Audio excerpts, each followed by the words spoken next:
Bienvenidos a Pensando Cuba, un programa con entrevistas polémicas y profundos análisis sobre la realidad y la actualidad de la isla, bajo la conducción de Pedro Acosta y Hernán Alberro, transmitidas a través de los canales de Cubanet.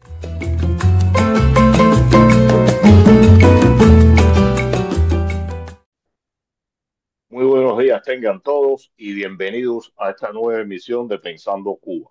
Me acompaña como siempre desde Madrid mi amigo y colega Hernán Alberto y acá desde Miami les habla Pedro Acosta. ¿Cómo estás, Hernán? Muy bien, Pedro, ¿cómo estás tú? Bien, bien, con el catarro que me acompaña indefinidamente, pero bueno, acá estamos. Hernán, hemos hecho últimamente algunos programas sobre la realidad cubana, sobre hace poco hablamos sobre la explotación de los servicios médicos, de cómo el trabajo de esclavo, como se le llama. Hemos hablado también de los prisioneros, la condición en que se encuentran los prisioneros cubanos y sobre todo los prisioneros políticos. Y hoy vamos a hablar de el octavo informe sobre los derechos sociales en Cuba presentado por el Observatorio Cubano de Derechos Humanos.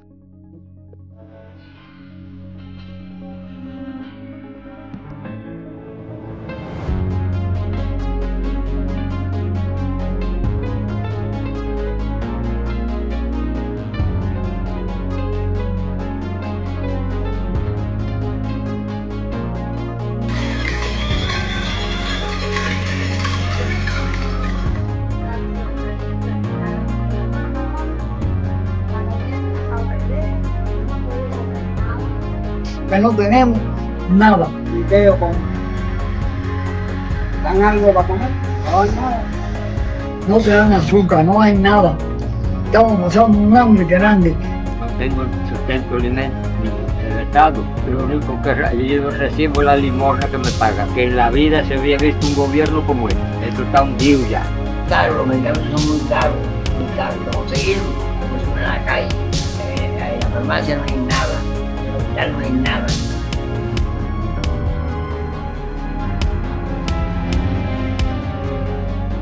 Vivo aquí hacinado en un barracón, que estoy en condiciones infrahumanas. Yo soy hijo de esta revolución, nací aquí y soy criado aquí. Y fui derrumbe del ciclón A y a mí no se me dio nada y aquí no ha venido ningún organismo ni nadie a preocuparse por mí. Me siento mal. La iglesia habla de la opción por los pobres, pero pienso que el mundo de hoy necesita algo más que opción. Necesita lucha enérgica, tenaz y consecuente por los pobres. Hace falta una lucha infatigable contra las causas que originan la pobreza. No se puede aguantar esta situación crítica que se está viviendo. Este pueblo tan trabajador y tan que es merecedor de otras cosas mejores, para que le hagan esto, nos hagan esto, mejor dicho. Yo me siento desamparado por la revolución y yo no luché para esto.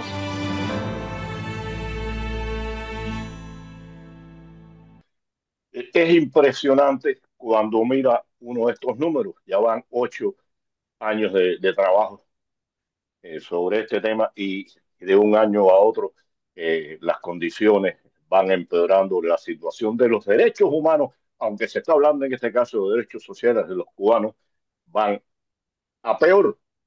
Cuando uno mira y ve que el 89% de los cubanos vive por debajo del nivel de la pobreza, dice, bueno, eh, ¿qué país vive peor que el cubano?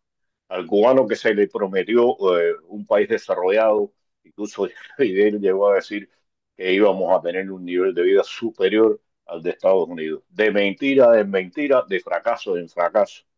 Y bien, para hablar del tema, contamos con la presencia de nuestro amigo Yaxi Cires, abogado y director de estrategia política del Observatorio Cubano de Derechos Humanos. ¿Cómo estás, Yaxi?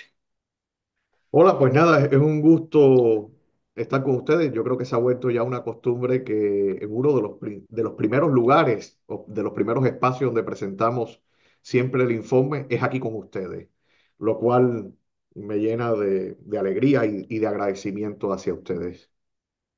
No, Jax, el agradecimiento es nuestro no solo porque participes en nuestros programas desde presentarse el informe, sino por la labor que ustedes realizan y como yo decía, impresiona eh, cada día más el deterioro de los derechos sociales en Cuba y también este informe demuestra que dice que alrededor del 92% de la población cubana no apoya al Partido Comunista, a estos que mal han dirigido el país, algo que contradice su accionar y su decir de que cuentan con la unidad del pueblo cubano.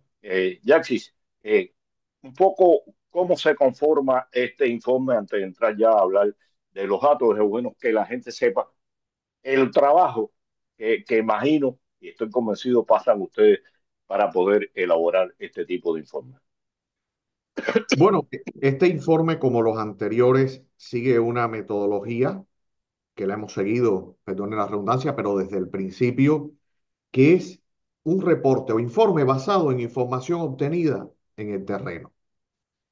Desde luego, porque uno no puede rebatir o dar a conocer la realidad de un país solamente con opiniones, sino que tiene que ser con obtención de datos. Y aunque no es la única forma de obtener datos, ni es la única metodología, la mejor es obtener datos directamente de la gente, de lo que vive la gente. Por tanto, este informe, en este caso específico, se basó en más de 1.300 entrevistas hechas a pie de calle, en una muestra representativa de la población cubana. Hay gente que no conoce de esto, de metodología, de encuestación, y decía, pero bueno, una muestra de 1.300 de una población de 9 millones o eso es muy poco. No, no. Según las personas, los expertos en esto, es una muestra suficientemente representativa. Y bueno, distribuida desde luego en atención a las provincias. Hemos alcanzado todas las provincias, no todos los municipios, ya quisiéramos nosotros, pero no todos los municipios. Y sí, también atendiendo a la distribución de sexo, edades, razas. Hemos intentado tener una aproximación lo más fidedigna de la estructura de la población cubana. Se hace más o menos durante un mes, de hecho se hizo entre junio y julio de este año, y bueno, ya tenemos los resultados que queremos presentar. Yaxis, una cuestión, cómo van percibiendo ustedes la aceptación del pueblo cubano hacia estas encuestas? Porque recuerdo, yo en dos ocasiones intenté hacer encuestas en Cuba, hablando de hace 8, 9, 10 años, y cuando tocabas dos o tres temas, la gente te decía, usted está loco. No, no, no. E incluso en una ocasión fui detenido por esto. Pero pienso que los tiempos van cambiando. Las protestas y la situación del país van demostrando que la gente cada día más se atreve a decir lo que pasa, cómo vive y lo que sienta, lo que siente. Es cierto esto de que la valoración que estoy haciendo, que la gente es más valiente en este aspecto. Mira, yo te diría que, o pondría punto de referencia en el mismo 11J, que mucha gente decidió dar la cara. Y también pongo la referencia en que si bien las encuestas son anónimas, y así es como deben ser, hay muchísima gente que envía denuncia todos los días, sobre la situación que está viviendo en Cuba. De hecho, un dato interesante es que uno de los pueblos de los cuales recibimos un número de denuncias muy importante es precisamente Jibara. Lo que quiero decir con esto es que si bien hay personas que todavía son reticentes, o vamos a ser claros, tienen miedo a una represión con respecto a tocar temas netamente políticos, no lo ven, no lo ven así con aquello que están viviendo, con la realidad social, aunque nosotros, ya profundizando nosotros en nuestra función de defensores de derechos humanos, o de activistas políticos como eres tú mismo, te darás cuenta que las causas son políticas. Pero la gente identifica estos problemas como sociales y nosotros el estudio, salvo dos preguntas o una que siempre hacemos que tiene un poco de picante político, la mayoría de las preguntas son sobre lo que está viviendo la gente. Por ejemplo, cuando le preguntamos a la gente, ¿está desempleado o, o usted pudo conseguir los medicamentos? Hallamos razonable que la gente sea honesta en este asunto y más garantizando las condiciones de anonimato, que eso es muy importante. Hernán, Eh, A ver, lo escuchaba a Yaxis y pensaba una frase que se usó mucho hace bueno, desde hace un tiempo en Argentina que tiene que ver con dato mata relato, ¿no? O sea, como el valor de los datos. Evidentemente es clave y como siempre en estos estudios que ustedes realizan, hay un montón de datos. Pero me gustaría, antes de entrar a desmenuzarlos, digamos, Yaxis, que me cuentes un poco cuáles fueron esos datos que... primero voy a aprovechar un poco la historia que hizo Pedro y que estamos en el octavo informe. Me gustaría que me digas más bien cuáles son esas tendencias claras que ven ahora en perspectiva comparada, ¿no? Viéndolo bueno, ya la verdad que lo que pueden ver ustedes es un mediano largo plazo, casi, ¿no? Sobre todo para Cuba, que en general se piensa de hoy para mañana, digamos, ¿no? Entonces, primero eso, y luego a ver si hubo algún elemento que quieras destacar, alguno de los datos que quieras destacar principales del informe, como mencionaba Pedro, lo del bajo nivel de apoyo de las medidas políticas o las medidas del gobierno, la gestión del gobierno y el alto nivel de pobreza, básicamente. Sí, y muy interesante esta pregunta y la que hizo Pedro. Yo voy a intentar también unir un poco todo esto. Mira, se confirman tendencias y esto es muy importante. Es importante para el análisis presente, para el futuro mediato e inmediato y a largo plazo. Es muy importante ver estas tendencias. Se confirma la tendencia del empobrecimiento. De hecho, si trazamos una línea de esta pregunta en los diferentes informes, vemos cómo cuando el régimen estableció la tarea de ordenamiento, la línea de pobreza se disparó, que estaba alta ya. Es decir, no es que la pobreza surgió con el ordenamiento, pero que ese salto cualitativo que nos colocó en torno casi próximo al 90% de la familia fue precisamente cuando la tarea de ordenamiento, entre otras cosas porque nosotros para determinar la línea de pobreza y el monto de personas o de familias en extrema pobreza en Cuba, nos guiamos por los ingresos. Y a partir de la tarea de ordenamiento ocurre en Cuba una creciente, imparable depreciación del valor del peso cubano frente a la moneda como el dólar, que es una moneda de referencia, no solo internacional, también en Cuba, porque es la moneda que envían los familiares mayoritariamente de las remesas, porque es la moneda que el régimen la pone ahora, después la quita, después la vuelve a poner, después, ¿sabe? Y es la referencia para comprar los productos que se pueden comprar en Cuba. Entonces, la tendencia creciente de la pobreza se ha confirmado y se mantiene. También el deterioro del sistema de salud, especialmente en el acceso a medicamentos, siempre se mantiene últimamente en torno al 3 al 2% de la gente que puede acceder a las medicinas en los sistemas de farmacia, porque los demás o no las consiguen, ya sea por su precio o porque no existen esas medicinas, no las pueden conseguir, o por la ayuda de organizaciones caritativas o porque se lo envían a los familiares. Pero esa tendencia para conseguirla en la farmacia viene del 8, pasó al 3, el 2, siempre se mantiene en ese orden. También, bueno, y ya algo más político, se mantiene la tendencia a la evaluación negativa de la gestión económica del régimen, que el año pasado, por ejemplo, estuvo en un 91% de desaprobación. Es decir, si sumamos las valoraciones negativas con las muy negativas, da un 92%, y el año pasado 91 y este año 92.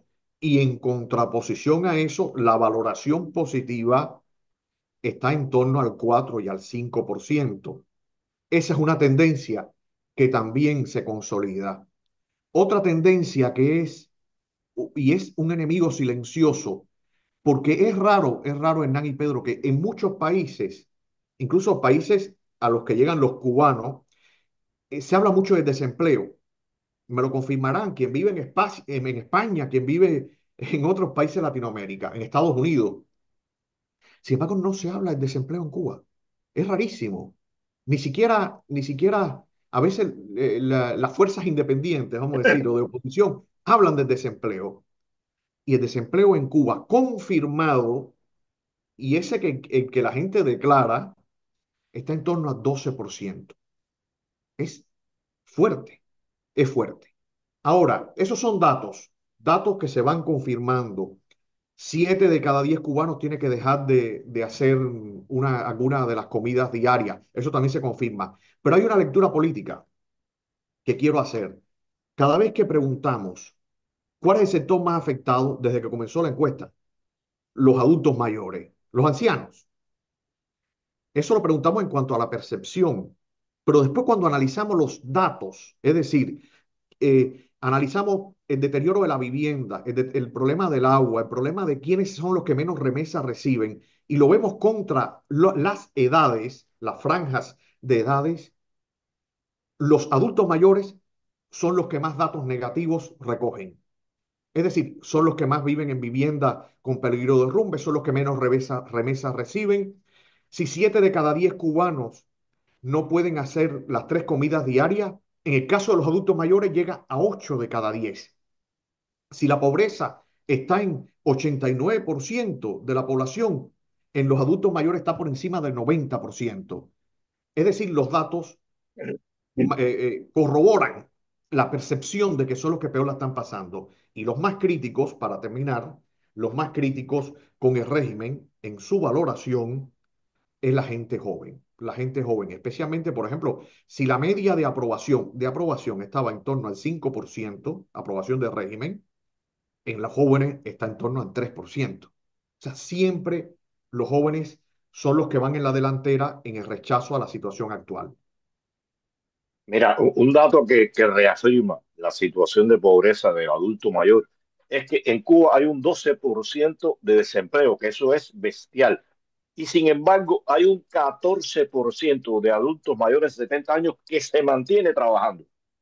O sea, con 70 años, trabajar por la miseria que pagan en Cuba demuestra cuánta miseria existe en este sector de la población. Y una pregunta que tiene que ver con nivel de población, y no sé si cae dentro de las que ustedes hicieron. La gente culpa al bloqueo, al embargo o al gobierno de Estados Unidos de sus males o a la dictadura cubana. ¿Pudieras hablar algo de esto, si lo tocaron o si se Mira, dejó entrever? mira, Pedro, nosotros desde hace tiempo hay gente que nos hace mucho esa pregunta, incluso en instituciones muy importantes, nos dicen, preguntaron esto mismo que tú nos estás planteando. Nosotros no, nosotros porque eso le añade ya un elemento político adicional a esto, y en ese sentido sí queremos tener cuidado, a pesar de que ponemos preguntas que tienen su lectura política. Es evidente que la evaluación de la gestión económica y social tiene una lectura política, pero no fuimos más allá. Sin embargo, hay algo que parcialmente puede responder, no del todo, pero puede responder. Cuando preguntamos, ¿cuáles son los problemas sociales que más te afectan, o sea, en tu vida diaria? Por cierto, los apagones en primer lugar, por primera vez después de la crisis alimentaria. O sea, esto fue de verdad que la gente sabe cuáles son sus problemas. ¿Sabes? Son problemas sociales. Estoy hablando de problemas sociales, no los problemas políticos, problemas sociales. Aunque separado por un punto, después en segundo lugar la crisis alimentaria, después la inflación, después los salarios y después la sanidad y las medicinas. Eso se hace en base a un listado larguísimo de problemas sociales y la gente lo que hace es marcar cuáles son los tres principales para ellos. Ponemos como un elemento suelto, porque ha estado en el debate político, el embargo. Y ponemos también las MIPYME. Pues resulta que el embargo es un problema solamente para el 3% de los encuestados. Es un problema social, solamente para el 3% de los encuestados. Lectura política. Tú la tienes, seguramente ya tú la estás haciendo. Segundo problema que también poníamos, y que lo interesante es de las MIPYME. Ya sabes que el régimen ha utilizado una propaganda tremenda en contra de las MIPYME. Mira, las presenta como más necesario, pero bueno, esa es la mejor lectura que han hecho, porque en otros momentos han culpado a las MIPYME de los problemas del encarecimiento de la alimentación y no al desabastecimiento y a los problemas propios de la ineficacia del sistema socialista real que han aplicado. Sin embargo, para la gente, la MIPYME solamente para el 2% es un problema. Por tanto, son dos elementos que también demuestran que la gente tiene claro cuáles son sus problemas sociales y no va por el lado del embargo y no va del todo por el tema de las MIPYME. Antes de que Hernán continúe, hay unos números que demuestran algo que tiene que ver mucho con la política. El 3% culpa o pues, tiene dentro de sus problemas principales el embargo. Coincide un poco con el 5% que apoya a la dictadura. Una coincidencia bastante puntual esta, ¿no? O sea, cuando uno puede hacer ese análisis, la gente que culpa al embargo son la gente que está supuestamente con la revolución.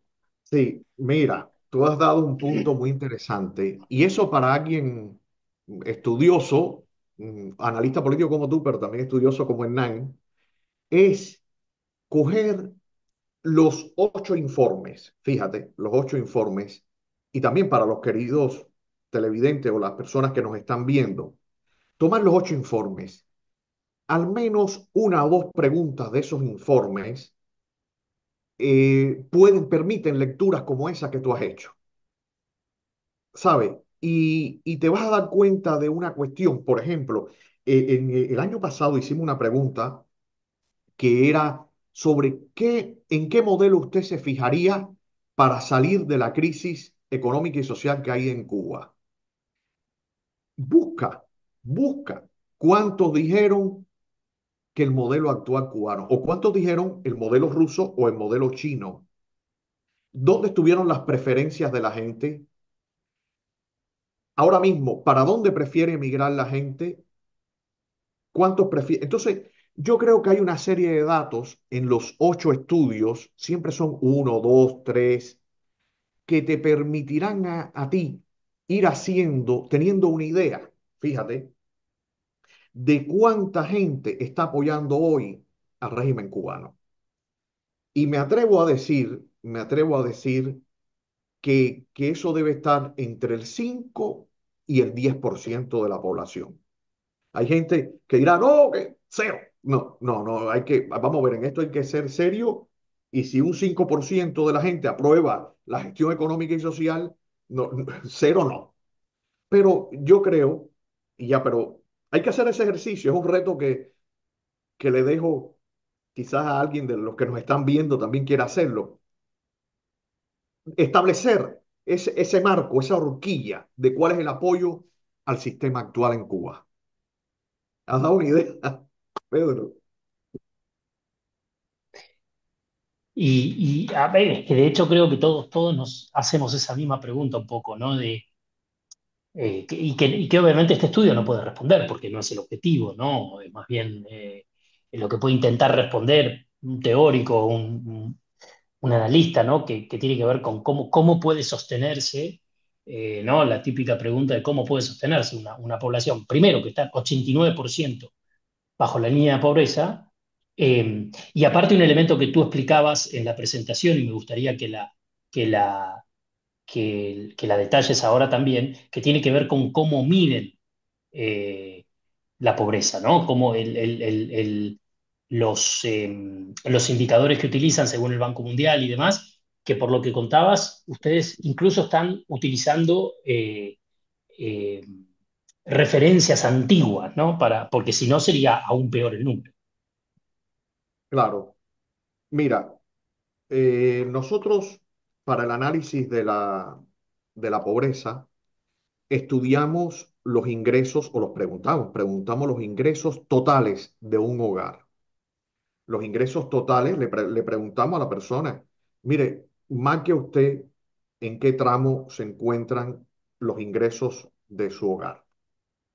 Esto es un ejercicio cuantitativo, es un ejercicio cuantitativo y las personas van marcando, ¿no? En mi hogar recibimos menos de 10.000 o entre 4.000 y 10.000. Son diferentes franjas que van hasta más de 65.000 al mes por hogar.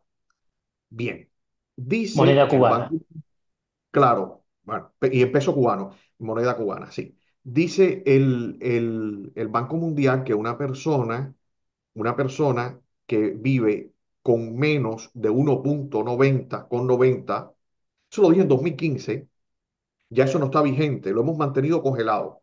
1,90, esa persona que vive por debajo de eso vive en la extrema pobreza.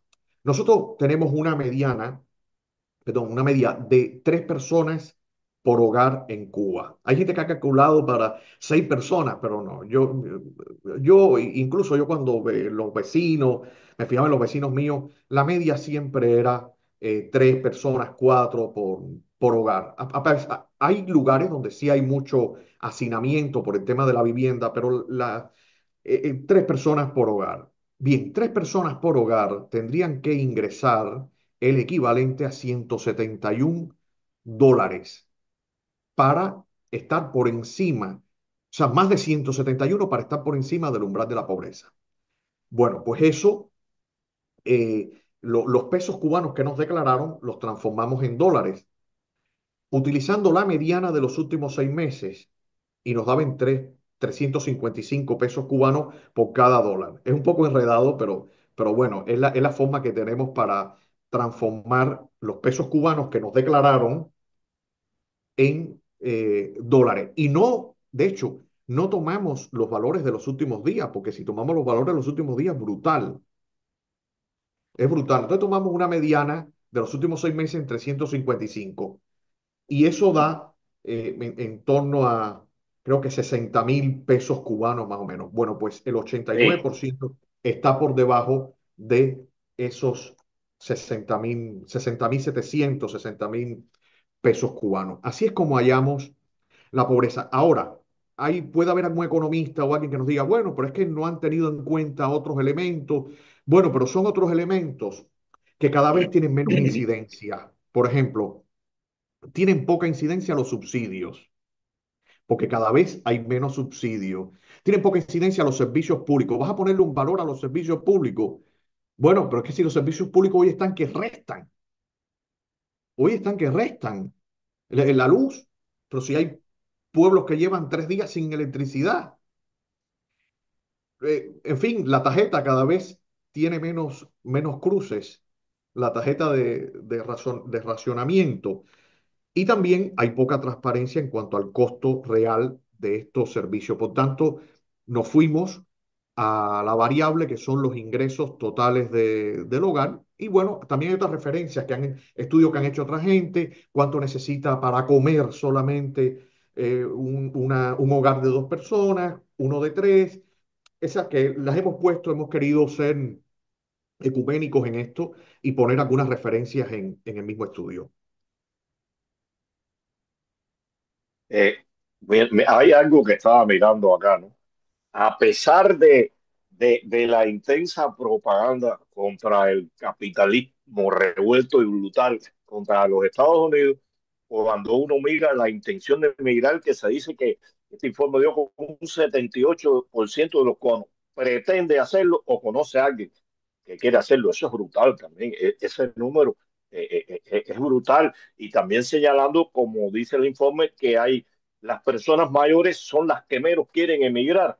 O sea, y es lógico, ¿no? Tiene su sentido. Sin embargo, de ese 78%, el 30% prefiere ir hacia Estados Unidos, a pesar de esa propaganda que siempre ha acompañado al gobierno de Estados Unidos, de que se vive más de esto. Sin embargo, políticamente demuestra algo. La gente sigue confiando en que Estados Unidos es un buen lugar para emigrar y interesante que hay un 34 que le importa un pito, hablando en cubano, para dónde va. El problema es irse del Para país. donde sea, para donde Sin sea. embargo, la meca del llamado socialismo, China y Rusia, que no sabemos cómo catalogarlo ambos, porque de socialistas no tienen nada, solamente el 2% quiere ir hacia allá. O sea, que hasta en esto han fracasado en culpar al capitalismo del mal mayor y en tratar de ensalzar a China y Rusia.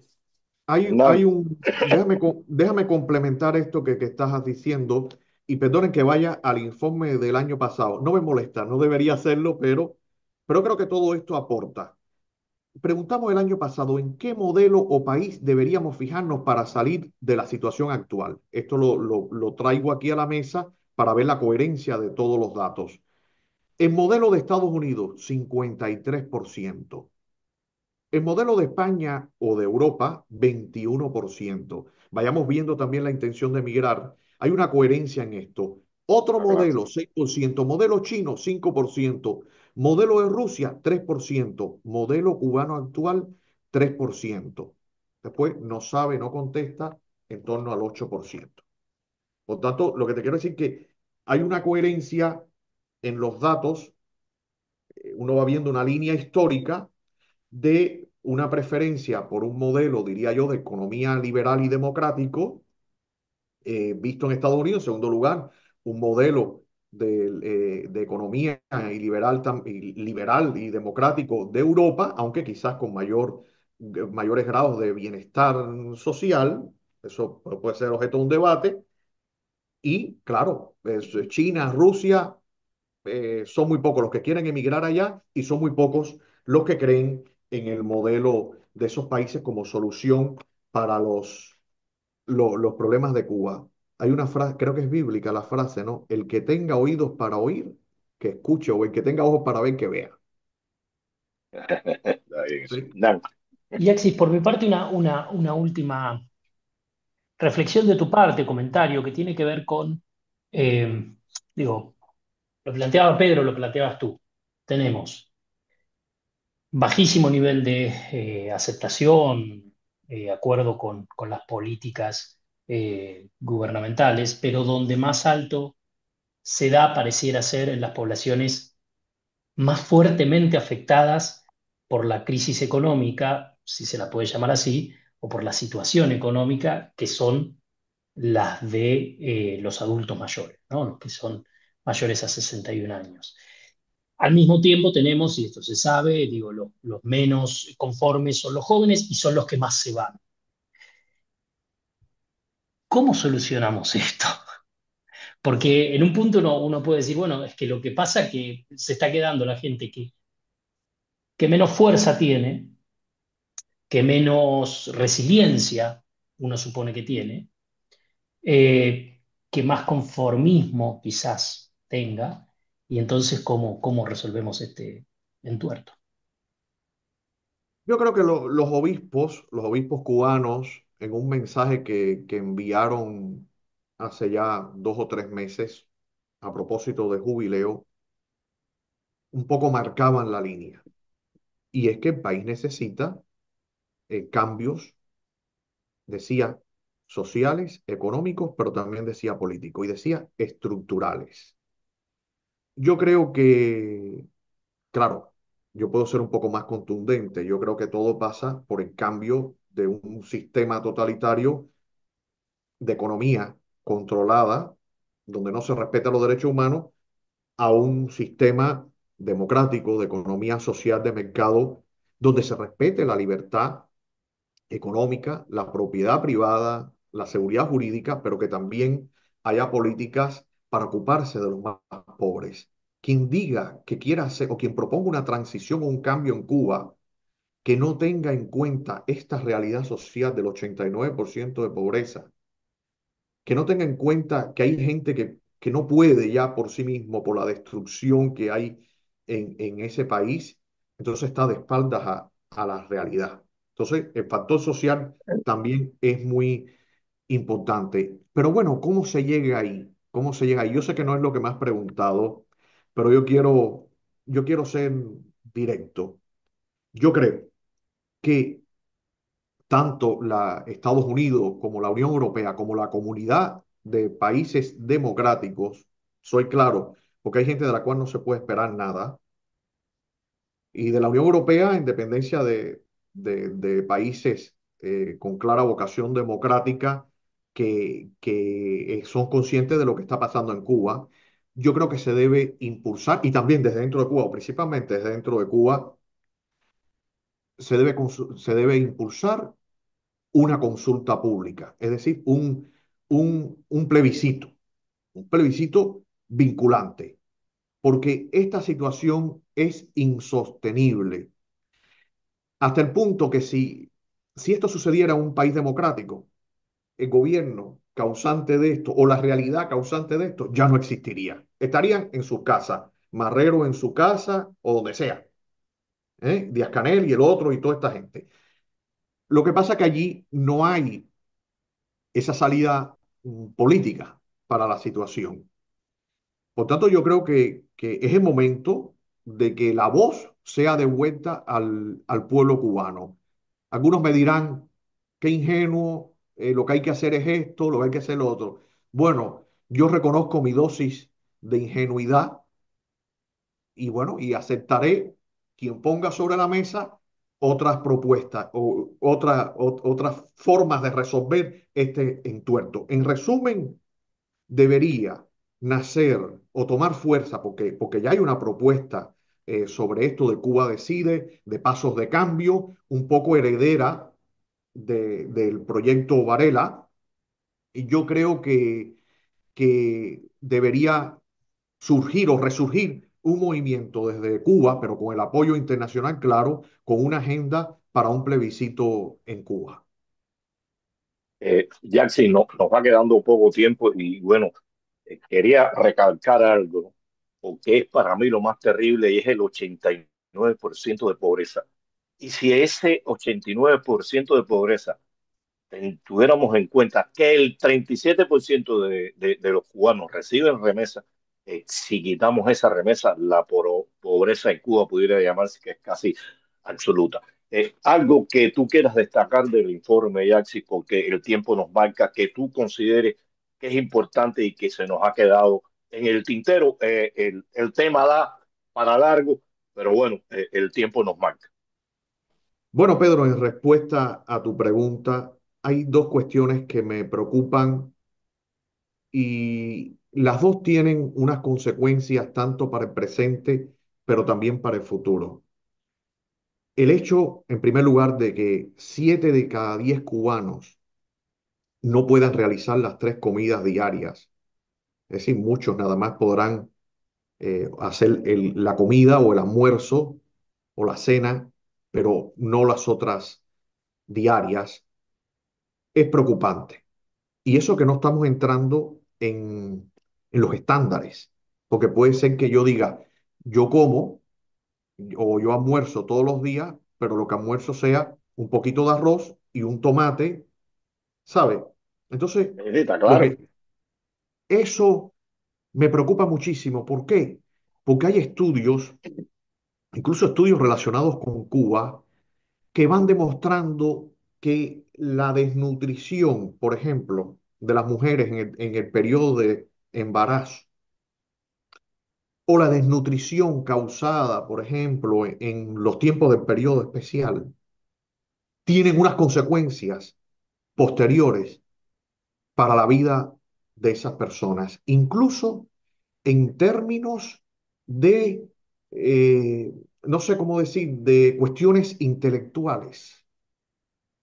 ¿Por qué? Porque tiene una incidencia bioquímica, tiene una incidencia biológica en el desarrollo normal de ese niño o un deterioro en el caso de las personas. Y ahí tenemos las consecuencias estudiadas, pero no divulgadas, de la neuropatía, de los temas estos que surgieron cuando el periodo especial.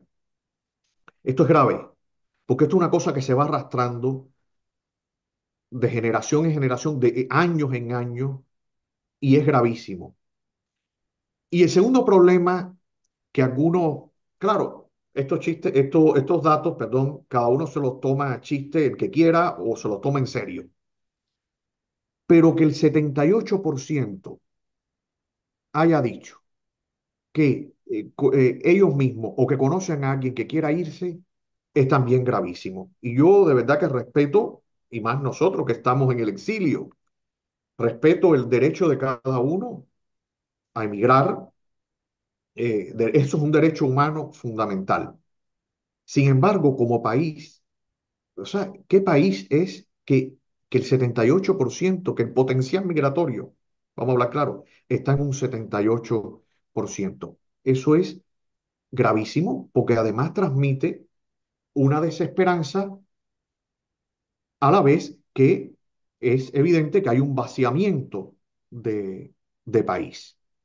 Entonces, estos dos asuntos no son quizás los más preocupantes en una primera lectura, pero cuando ya vas a las consecuencias humanas, sociales, nacionales de estos datos, sin duda estas son tremendas. Yaxis, muchísimas gracias como siempre por arrojar luz sobre estos temas que evidentemente nos dejan preocupados, nos dejan, pero también, como decía al principio, nos dejan con muchos datos y como tú mencionabas, incluso dejará a nuestra audiencia con mucha comidilla, con mucho material para seguir pensando, para seguir indagando, para seguir descubriendo. Así que te agradecemos a ti y a todo el equipo del Observatorio Cubano de Derechos Humanos y el Observatorio de Derechos Sociales por el trabajo que realizan. Y a nuestra audiencia, como siempre, dejamos hecha la invitación para el próximo domingo, 8:30 de la mañana, por los canales y las redes sociales de Cubanet, para seguir pensando Cuba.